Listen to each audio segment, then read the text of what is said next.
In Japan, they call it karoshi, which when translated to English literally means overworked to death.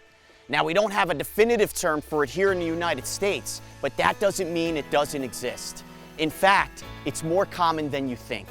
Americans are expected to work increasingly longer hours to keep up with the ever-growing demands of corporate efficiency.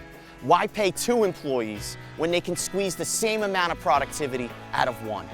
Makes sense to a corporation's bottom line, but is this new norm having a devastating effect on an employee's health and quality of life?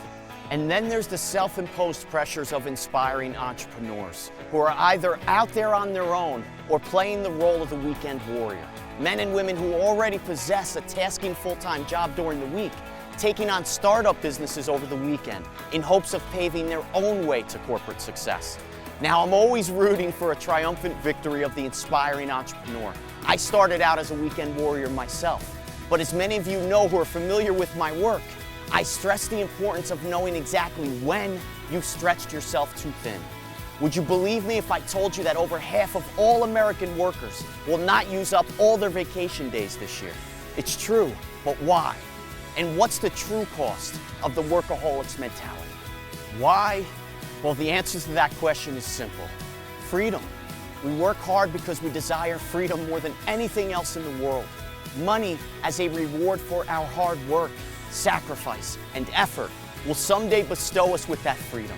But try telling that to the family members of those workaholics who've lost their lives chasing that ideal future. They'll tell you that freedom is absolutely free. They'll also tell you that money can't buy you anything when you're dead. It certainly can't buy you back the precious time you sacrificed while working your way toward a future that may or may not be there when you arrive. You see, there are many costs of being a workaholic: declining health, fractured relationships, seclusion from loved ones and friends.